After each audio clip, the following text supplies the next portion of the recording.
Who's ready to get a little nonsensical? A little naughty, perhaps?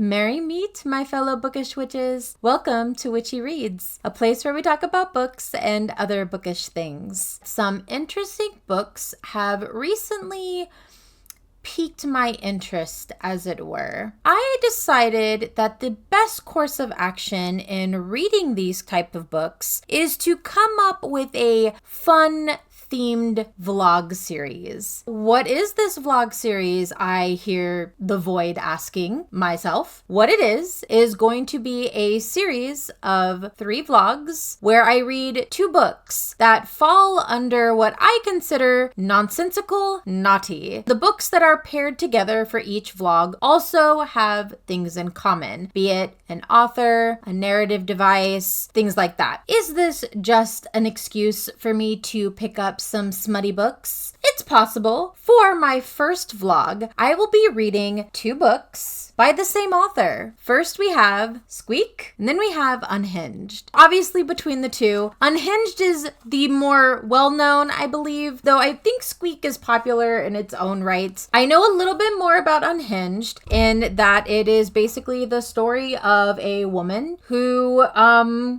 does the devil's tango with a sentient door. Lock the doors tight, let's have a kiki. Mother. This is more of a polyamory story that deals with sentient balloon animals. Lord have mercy. As you can see, it's pretty clear where the nonsensical part is coming in as well as the naughty. I want to go what I believe is canon order, which means that for this, Squeak would come first. I am going to read Squeak and get back to you with that update. See you then.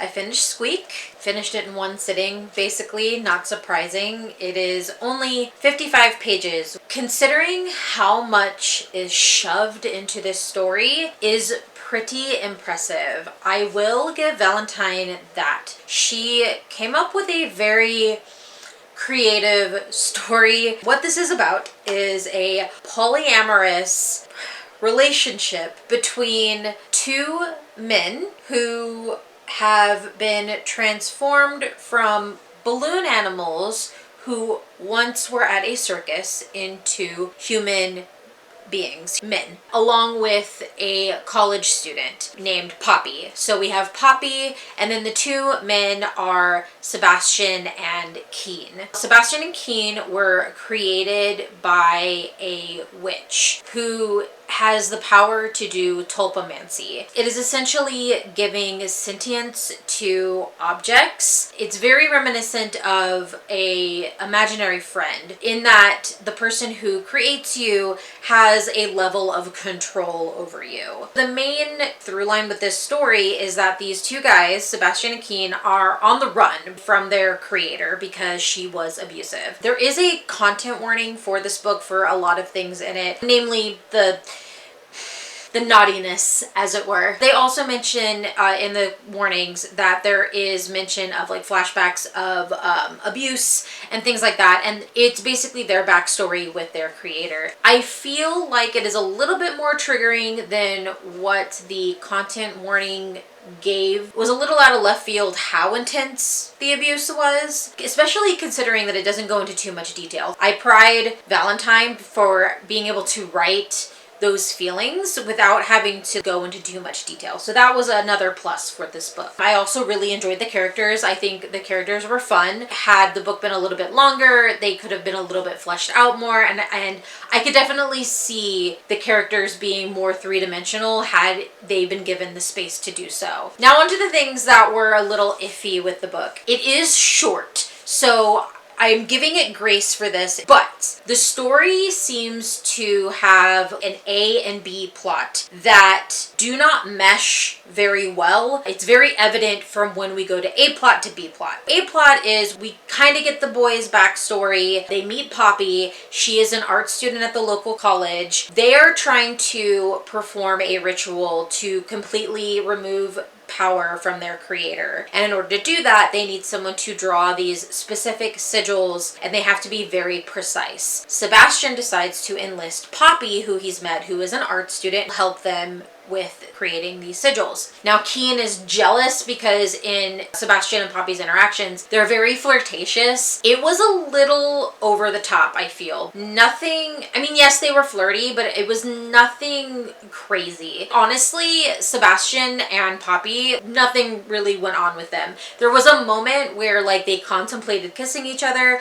but then Poppy shuts that down because she's like, I notice that there's something going on between you and Keen. I don't want to be involved. Like, I don't want to get in the middle of whatever that is until you figure out what you guys are to each other. I like that about the character. I thought that was very nice. Makes it a little baffling on the choice she makes later on in the book. Poppy goes back to school. Keen and Sebastian are trying to figure out what they're going to do. Are they going to use Poppy? What's the plan? Keen decides, well, I'm going to take it upon myself to go to the art college and find a different artist. Why this needs to be the thing, I don't know. It seemed very plot contrived that this was the reason for why he didn't like Poppy and why he was going to the art school. Some shenanigans ensue, and he is mistaken for a model for this like a nude model, of course, for this art class. Poppy is there. They go through this whole thing where he's the model and they draw him. And then she, because it seems that she is like the assistant for the teacher, puts him back in the waiting room for him to get dressed. Whatever issues that they had with each other get cleared up very quick, because all of a sudden we're basically enemies to lovers. They are hot and heavy for each other, and we get the first naughty scene. It's just with Keen and Poppy. You know what, I take it back. That wasn't the first spicy scene. The first spicy scene was with Keen and Sebastian, but it was very quick. It wasn't a full-on naughty scene. This is like the first full detail, goes on for a bit, naughty scene. It's odd to me that Poppy just was like a-okay with doing that, considering her reasonings for not hooking up with Sebastian. This is still a second half of a relationship that she has no idea what they are to each other. Apparently that doesn't matter. And I believe the reason it doesn't matter is because this is where all of a sudden the B plot comes in, where it is an Omegaverse. That's something I forgot about this book, is that it's not only polyamorous, but it is supposed to have Omegaverse themes. I might be telling on myself a little bit. I have read, I wouldn't say that they are directly linked to Omegaverse, but they are similar in that it's deals with werewolves, it deals with true mates and things like that. I do not think I have ever read anything that deals specifically with the terminology of Omegaverse as far as the naughty scenes, like nodding. In this context, with them being balloon animals, it makes it a hell of a lot funnier, considering that from what I gather, what the nodding is essentially just where the balloons are tied off, which cracks me up. The other thing that's funny is that their balloons is that as they walk or as they do like any type of like physical movement, including the naughty scenes, it's just squeaking latex, and that makes it's like prevalent throughout the book, where it just talks about the noises that they make is just two balloons like squeaking like that. It's like honestly, even if the scenes had been way more naughty, way more spicy, adding in that context makes it so much harder to take it seriously. Keen and Poppy get together. They have a moment where they bite each other, and if you know anything about Omegaverse stuff, that is dealing with mates, but it's not explained. There's zero context for it. Nothing's really elaborated upon until they get back to Sebastian at their trailer. They like explain that they hooked up together, and at this point Poppy has been told what they are, which is balloons. She's a little weirded out, which, you know, rightfully so, being told this after what you've done. It appears that by Poppy mating, and I say mate as in making them, like marking each other with the biting and being the true mate, has essentially freed Keen from their original creator, but now we still have the problem of Sebastian. All of a sudden, we're speed running through exposition of what is happening and what's going on. Apparently, Poppy is an experienced, how do you say this? She is a true tulpomancer. She is more powerful than their original creator. It speedruns, they end up moving in together, they at an apartment, no explanation, very convoluted. Poppy is able to bite Sebastian, and so now they're all mated together. No further explanation is needed. Apparently now that original spell with their creator, it's cut. They are fine. They no need to do the sigils anymore, no ritual. It's complete because they did the Devil's Tango. Everything's fine. But then it's not because their original creator shows up, I guess, looking for them because they were on the run. Poppy just gets rid of her super easily because, as it's been exposited to us, she is more powerful than her, no explanation given, no reasoning given, no lore to back that up, just that she is. What's funny is how she gets rid of her is they talk about how there is like this interaction that they do with each other. They exchange breath, basically blowing into each other because they're balloons. It explains that Sebastian and Keen do this, and like Poppy can do it to them because she's blowing it up and because they're balloons. But then for some random reason, she does the same thing to their original creator and has her inflate beyond reason. She floats away off of their balcony and is done for. And that's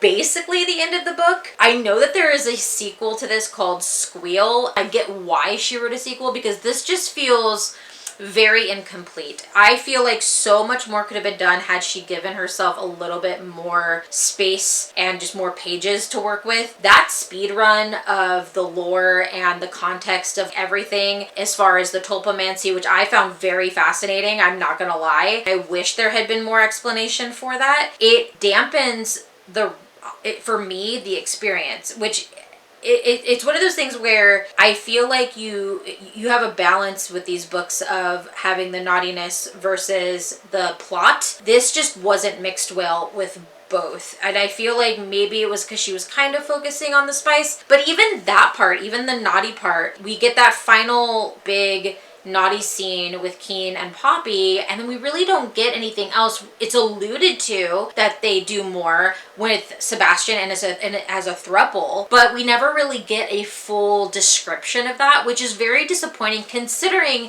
this is marketed as poly. I wanted that. If that's what you're saying this is, we need to have or should have a naughty scene where it's a throuple situation. That's not in this book, and I wonder if maybe after the fact she realized that, and that's why we have the sequel, and maybe I'm hoping that that's what happens in the next book. So we'll have to see.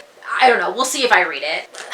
I don't know. In terms of nonsensical, there was nonsense. There was some naughty, not as high as I would have expected considering the reputation this author has, although that is for her other book Unhinged, which we will get to. Interesting read. I honestly was more interested in the lore.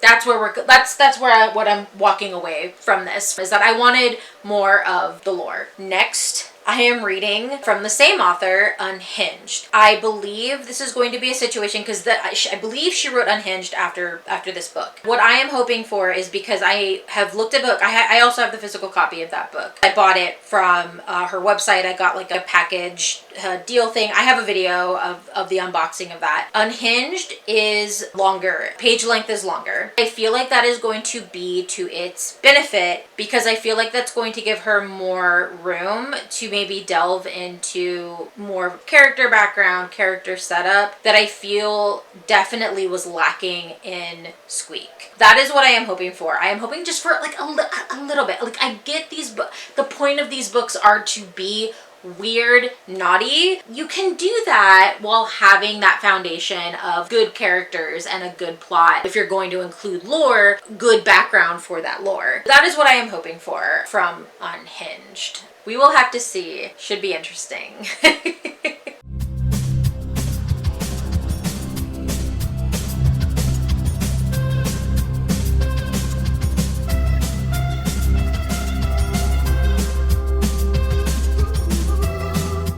I have finished the erotic door novel. This one was a little bit longer than Squeak. Squeak was like about 55 pages. This one is 82.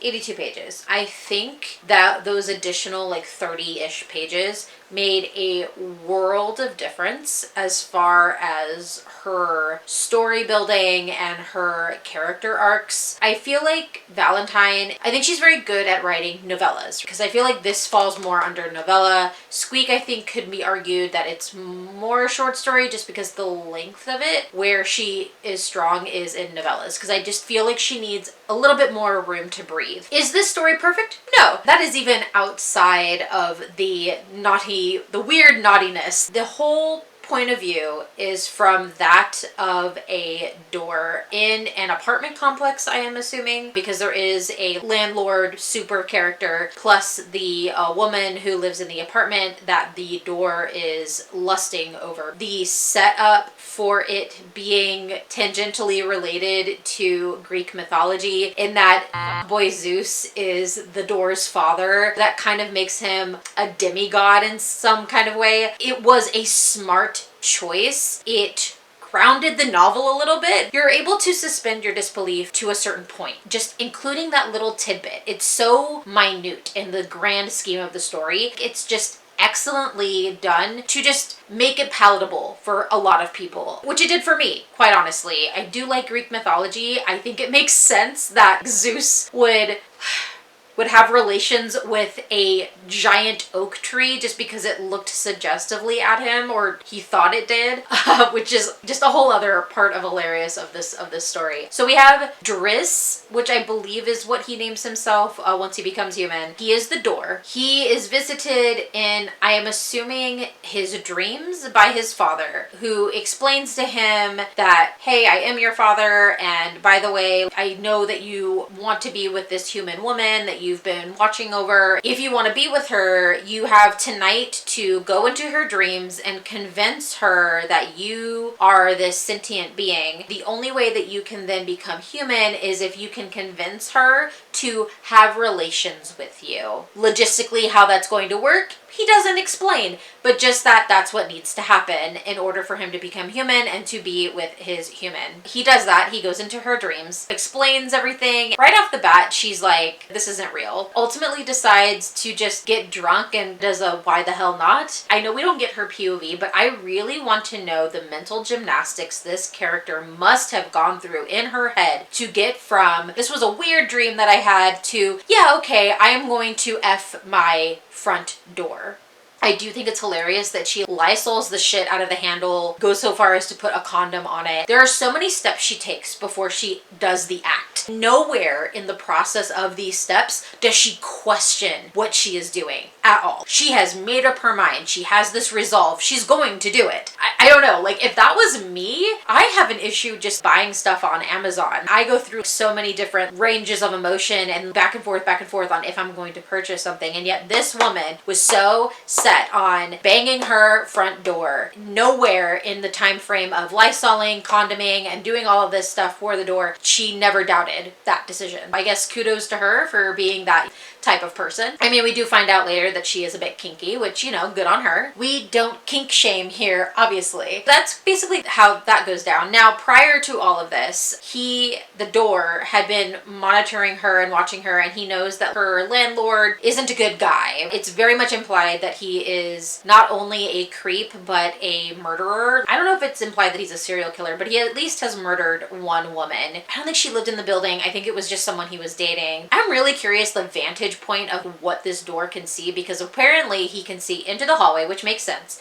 into Tana's apartment, which again makes sense, but then he can see from where he's at into the woods. So I'm assuming this apartment complex isn't indoors, it's an outdoor apartment complex. According to the story, he can see the field beyond the apartment complex and into the woods, because that is where he sees Randall, who is the landlord, take the woman into the woods, and then she never comes back. And so it is assumed that he has murdered her, which later on we find out is true. Randall is this creep. He has a thing for Tana. This is what basically intensifies Driss into wanting to be human to protect her. Okay, now Tana has essentially gotten busy with her front door. Nothing changes, and so she kind of laughs it off. Oh, I was being weird, quirky me. She even says she could use it as an anecdote story to tell her friends later, and I'm like, girl, no, this is something you keep to yourself. You do not use this as like a funny haha anecdote with anybody. This is something you take to your grave.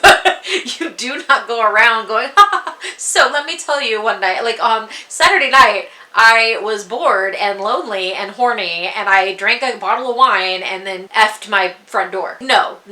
You keep this to yourself. In the span of her going to take a shower, Driss is now human, and she comes back and he is there, and obviously because he is human, she now has no front door. The whole story is in the time period of, oh, we're going to call basically a Home Depot and have them bring a door, reinstall the door, and then there's a confrontation where Randall appears because he had previously tried to put pills in her orange juice because he is the landlord. He has been able to sneak into her apartment when she's not home, and the last time she wasn't home, he snuck in and put pills in her orange juice in the hopes of it would incapacitate her and then he could take advantage of her. That is the assumption in the story. Apparently the cops are kind of onto him already. I guess someone had tipped them off, and so he blames her for some reason. I personally think it's just an excuse to come and attack her because he is, I mean, they make it clear. I think Valentine is very good about setting up certain things. It even talks about in the book, he is going to start getting desperate if the cops are on his tail, and that's very much what happens. And so that's, I think, why he went specifically after Tana, because he's like, well,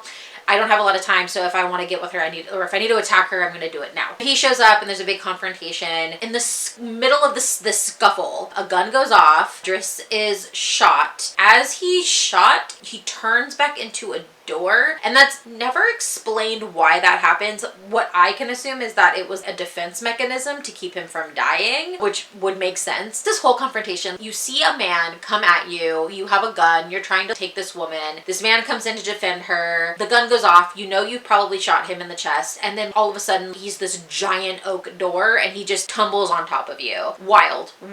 No one would believe you. It's crazy. Randall is caught, the cops take him away, he goes to prison because there's a big time jump from that whole interaction. Similar to Squeak, I feel like the latter half of the book, a lot more stuff is added. I think she sets a decent pace in the beginning. Then towards the end, I think she realizes, oh, I gotta speed this up. I gotta end it because I only have so much space to tell my story because it is meant to be a short story or a novella. The same thing happened with this, where towards the end, it was just speeding up and a lot of exposition. Tana is, oh, it's been months, and so I was dreaming about you, or I was praying that you would come back, and then a woman came in my dreams. She explained what I needed to do, which is essentially she needed to bang the door again. So she does that, and Driss comes back, and she, I guess, had like fixed the bullet hole in the door with some wood putty. Apparently that healed him. He was fine, and so he came back. And I guess now they live happily ever after. The last like little piece of the story is Zeus returns with essentially paperwork for him to exist in the world, a social security card, an ID, things like that, some money as well, which I think was great. They do start off in the beginning when he's just human and they're kind of buying a door and goofing off and going grocery shopping. He mentions, how am I going to be able to like survive as a human? I don't have any identification. He literally had to come up with a fake name kind of thing. That is like a small plot hole that is just resolved, and I'm fine with the way it was resolved.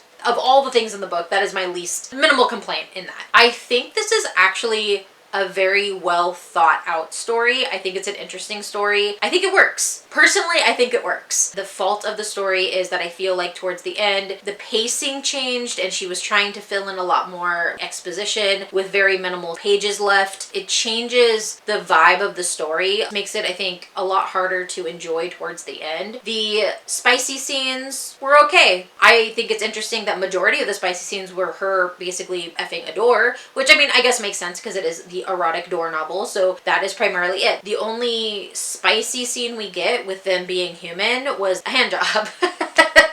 That's it. The more detailed spicy stuff was when Driss was in his door form. Apparently also in the story is he will change back into a door every full moon, kind of like, he's like a weredoor. He is a weredoor. Oh my god. Every full moon he will change back into a door. She has to do the same thing all over again and have, oh my god, have relations with him, do the devil's tango with her door in order for him to return to his human form. The other issue I took with it is that this is more so stories that deal in this where you have a being who is not used to being human, and then once they are human, they come at it with a very childlike wonder because they don't know what to expect. For this character, it's a little different because he has lived as a door and he is able to examine the world around him to an extent. He's not coming fully at it as like with a childlike wonder. He knows certain things or can extrapolate certain things just by having watched Tana, and he's able to watch her watch TV. That I can accept. I can accept that. There are some things though that don't make sense of what Valentine decides he does know and what he doesn't know. It just doesn't make sense. It doesn't correlate. I would say the big one that I noticed, he talks about knowing what cold showers are, what their purpose is for a guy to take a cold shower. It's literally a line of, I need to take a cold shower. When it's a spicy scene and she wants him to perform a certain act, he says he doesn't know what she's talking about. What she's wanting him to do is come to completion, and he says he doesn't know what that means. But you know what a cold shower does. That doesn't make sense. Why would you know what a cold shower does, but you don't know what that terminology is or what that would mean? It just didn't make sense for the story. And I think that was just very like plot contrived, where she wanted him to know certain things, didn't want him to know other things, but those things just didn't make sense. I don't know, maybe having additional readers, someone could have pointed out to her, or maybe it was intentional. I don't know. I just know that that bothered me. That was the one glaring example. There were other examples of things that he knew certain things, other things he didn't know. It just, I don't know, it irked me a little bit. All in all, I would say the spiciness in the book didn't bother me, and I don't know if that says more about me than the book. It's just not something that bothered me. I think I've read way more risque stuff than this. The only odd thing about it is the fact that it was with a door. That's it. I personally think the spicy was very, for, you know, to use the correct terminology, very vanilla. I was expecting a lot more risque explanation for it, and it didn't happen. And that's fine. That is fine. You know what? It is fine if you like vanilla. Sometimes vanilla is good. I'm just saying that the way this was marketed, it just made it seem like it was going to be a little bit more risque, and it's not. I personally do not think it is. If you are someone who heavily reads erotica, it is not as intense as a lot of people probably have made it seem to be. Did I enjoy this? I think it was a fun read. It's a quick read. I think it works. I think it works. For me, it worked. I know she has other books. In reading the back of this, she has, I think it's an erotica cryptid series. What's it called? The Carnal Cryptids series. That is something I would definitely be interested in checking out. I want to know what cryptids she has written stories about. I'm curious. This I think was fun. We're gonna get to the final bit of the vlog, but I had a good time with it. I'm not gonna lie. This was a good first, I think, delving into the nonsensical naughty. We have come to the end of my first vlog for my Nonsensical Naughty November series. I hoped you had fun. I know this was definitely interesting for me. With these series, at the end, I just want to do a quick recap of the books that were read. Within this recap, I am going to do a series of ratings. First being the nonsensical, second being the naughty, 3 just being the overall rating of what I think the book deserves, in my humble opinion.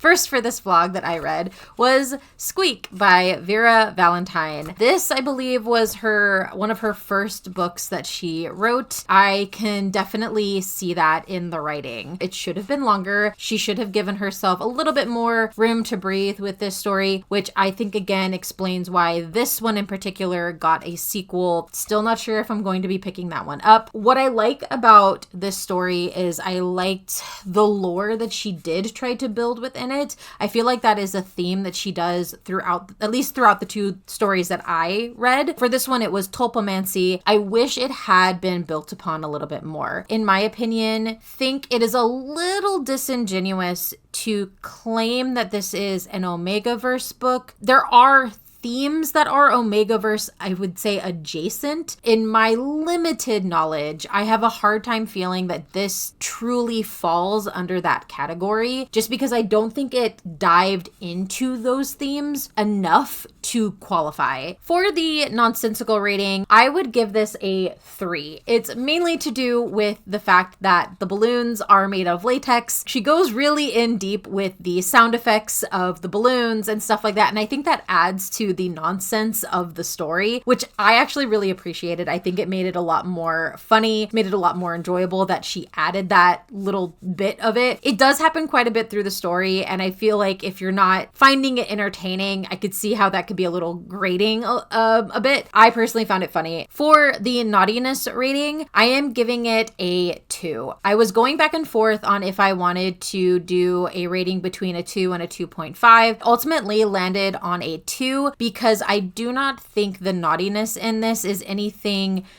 crazy. I would say the craziest aspect is that it is supposed to be a poly story, yet I did not see that in the book. I would say the two main naughty scenes that we get are strictly between one coupling and then another coupling, never in the throuple situation. I would have preferred to see the throuple situation, which I think would have elevated the naughtiness rating. The overall for this book, overall rating, I am probably going to give this a 2.5. I think the lore was very well done. Had the story been able to have more context and have more backstory, frankly, just more pages to breathe, it could have been something really fun and really unique. I do think Vera Valentine is a decent writer, and I think she could have pulled it off. I'm wondering if maybe this is something that it's a situation where a story needs to be read back to back with this and its sequel to get the full picture. I feel like if you're needing to do that, then the first book didn't do enough. Second,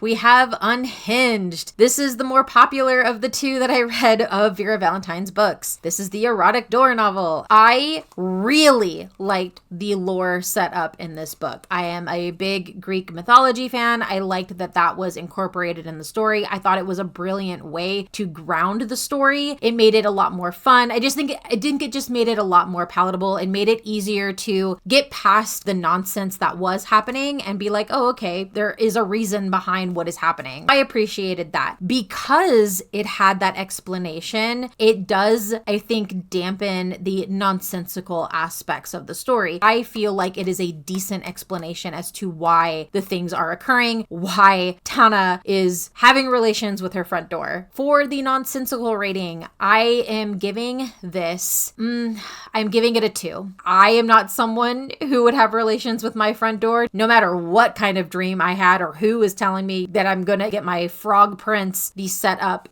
For lack of a better word, normalizing what happens. It just dampens the nonsensical part of the book a lot more. For the naughtiness rating, I am giving this book a 2.5. It is getting it a little bit more than Squeak because, for one, there are more naughty scenes in this book, just in terms of actual interactions that we get descriptions of. I also think it was written a little bit better. The naughtiness in this is very vanilla. It is nothing out of the ordinary aside from the fact that she is having relations with a door. It's really not as intense as I think a lot of people have made it seem. It could have been a little bit wilder. Nothing wrong with vanilla, but that is very much what this is. The overall rating for this book, I am giving it a 3. I think the writing is better in this. It definitely shows between the two. I do think there are still some things that definitely need to be fixed. It is still very much a mid-level book in my opinion. Valentine needs to improve just ever so slightly. I also think she needs to learn to pace a little bit better, especially if she's going to be writing novellas, which I do think she has a knack for. I just think she needs to get better at pacing out the information that she gives in the story. I hope you enjoyed my thoughts on Squeak and Unhinged, and I hope that you are enjoying this vlog series and that you continue to watch my other videos in it. I know I'm personally having a really good time. This is definitely a genre that I do not read on the regular basis. There are lots of books in this genre that are popular. I think this is going to be an interesting adventure for me for sure. I hope that you stick around to watch. If you enjoy my videos and would like to support my channel, the best way to do that right now is to like this video, subscribe to my channel, and share any videos that you particularly like. Also make sure to click the bell so that you are notified for the next videos in this vlog series. It really is a big help and I greatly appreciate it. Until our next chapter together, merry part and blessed be.